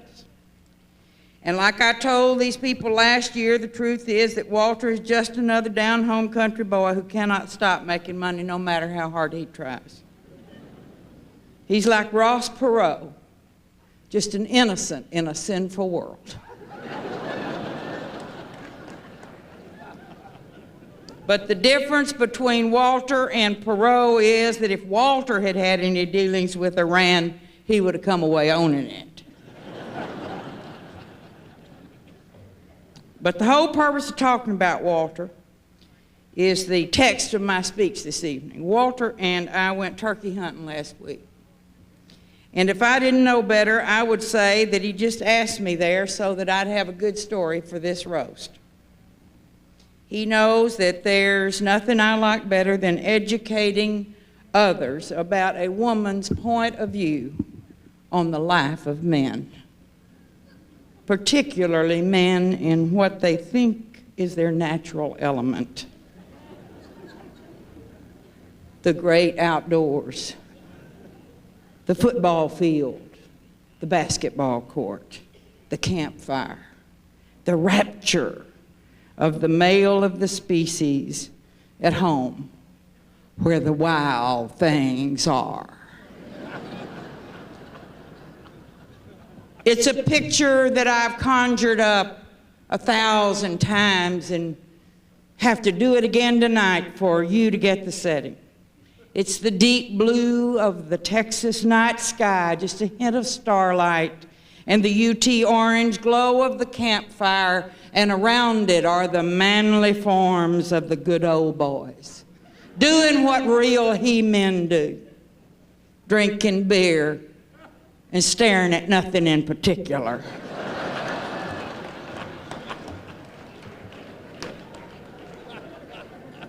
Now, naturally, you understand that few women are allowed at these events because women might keep good old boys from doing serious manly things, like going to the bathroom outdoors and kicking rocks.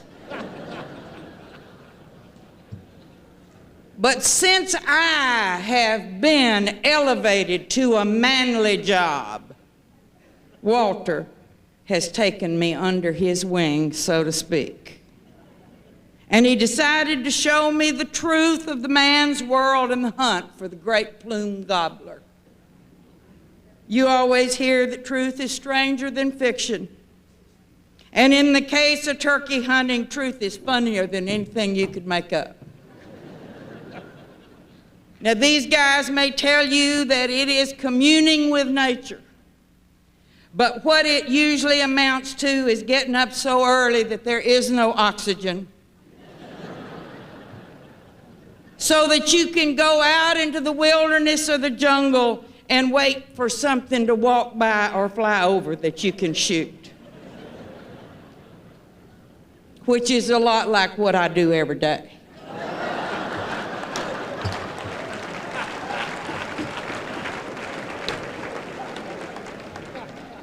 But turkey hunting is different. First, turkeys are worthy adversaries. They've got 300-degree field of vision in each eye. They have acute hearing, and they're real skitterish. And they are so dumb, they are not particularly curious by nature. Curiosity may have killed the cat, but not a turkey. And they are like human beings in that the main thing that does them in is a fatal attraction to the opposite sex. It's the truth. You get a tom by making noises like a hen. Girls, we know how that works. And in this case, it is a show. And like all great entertainment, half the deal is the costume. Now remember, you've got to worry about that remarkable 300-degree field of vision. So you've got to have state-of-the-art camouflage. And the bottom line is that you dress yourself up like a tree or a bush or a woody vine. It is a big decision which. And you have got to cover everything. You put on this baggy jumpsuit that covers you from eyes to toe, and then you top it off with headgear that looks like a cross between a beekeeper and a belly dancer. And when you get it all on, all that is showing is your eyes. And a bunch of men dressed up like, looking like nothing so much as an incredibly ugly harem, sort of like the front four of the Chicago Bears in real bad drag. Well, anyway, you get yourself all gussied up, and then you go out to a clearing in the thicket where one of the guys blows up a life-size inflatable doll. And for obvious reasons, it's people like Carl Parker that gets that job.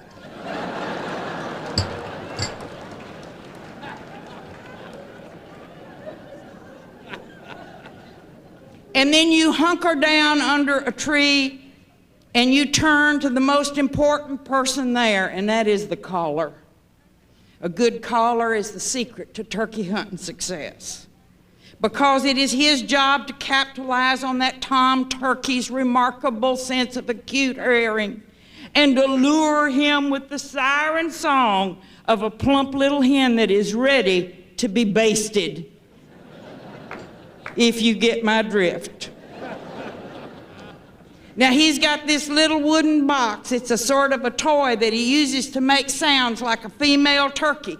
And it's sort of a high-pitched sound, like this. I'm over here. And then after a while, you hear this response. Gobble, gobble, gobble, gobble, gobble. And then you hear several more intense shrieks and gobbles, and with every call, the response gets more intense and more passionate and more urgent. Now, I don't speak turkey. But even if I did, I could clearly understand the tone of what was taking place here. There was this, come on over here. Gobble, gobble, gobble, gobble, gobble. I am waiting for you. Gobble, gobble, gobble, gobble, gobble, gobble, gobble, gobble, gobble. There is not a doubt in your mind what is going on. It is a clear-cut case of hot to do the turkey trot.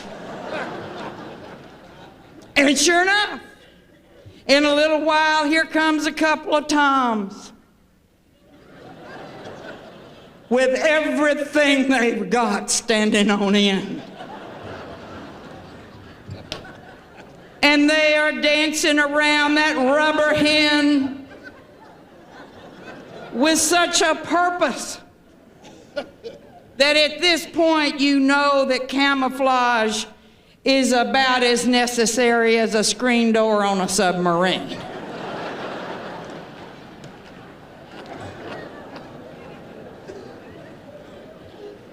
Because if that remarkable 300-degree field of vision doesn't tell them that they are strutting their stuff for a plastic decoy, how in the world would they even be remotely aware of 4 fake trees, bushes, and woody vines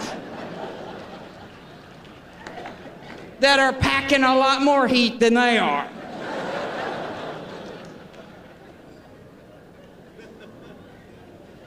Now, those toms just get to the point where they can't stand it another second, where they are certain that there has never been another male as splendid as they are.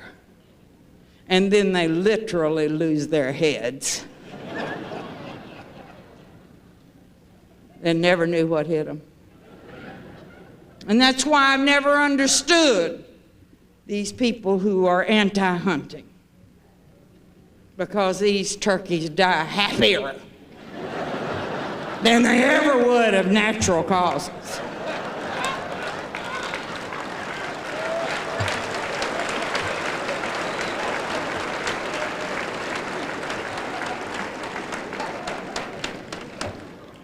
So I'm really proud to tell you that I got mine. And I want to thank Walter for sharing the experience with me. Because I'm convinced that I learned 2 valuable political lessons. Number 1 is don't commit yourself to the first turkey that you hear. And number 2 is a bird in the hand may be worth 2 in the shrubbery, but a bush in disguise is worth watching.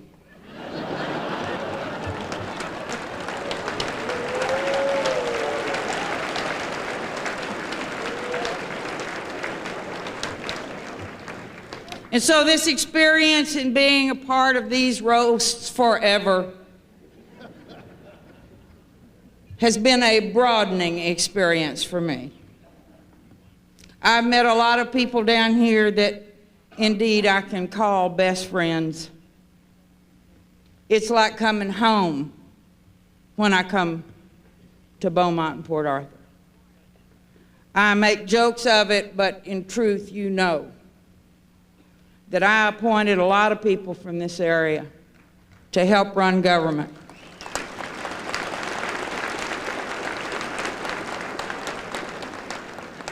And I did so because I know you, and because I know you're hardworking, and I know you're going to give the taxpayers their money's worth. And so I'm grateful to you. And for any of you who have anything left to drink, I wanted to propose a toast.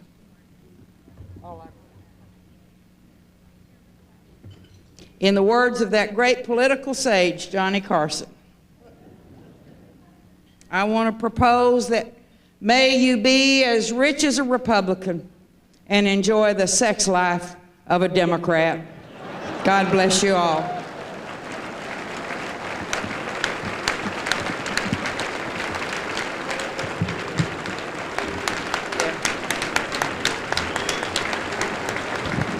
Ladies and gentlemen, Governor Ann Richards, let's give her a hand. Come on.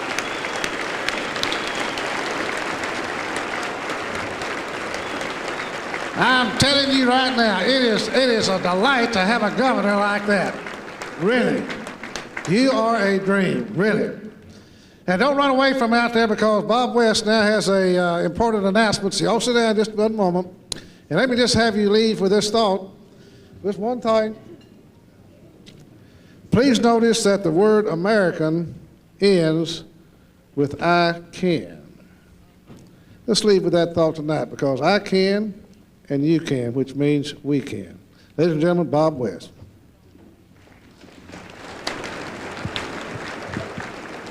The big question ever since we announced last year that we were going to have Governor Richards as our roastee was, how can you possibly follow her? We've had a lot of roasters come up here and learn they couldn't follow her. And it's been a real dilemma for me. I think this might have been a natural time to end these roasts, but out of the bad fortune that happened, some good fortune happened for us. Had a long talk with Dan Rather today, and he was genuinely disappointed that he couldn't be here, I think, as you saw on his tape. He said, I'll do anything I can to help you folks out down there. And I said, well, I need a big-time roastee next year. How about you? And he said, I've never been roasted. I will come to Port Arthur. We'll get together some of the top people that you can get, and I will be your roastee. So next year, Dan Richards. See, I can't get away from you. Dan Rather will be the roastee next year.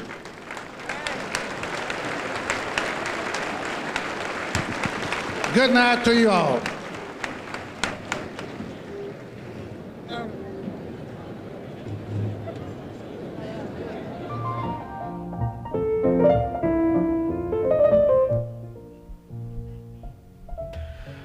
For more information about this event, contact the Port Arthur News at 549 4th Street, Post Office Box 789 in Port Arthur, Texas. The zip code is 77641. Coming next, it's debate in the Canadian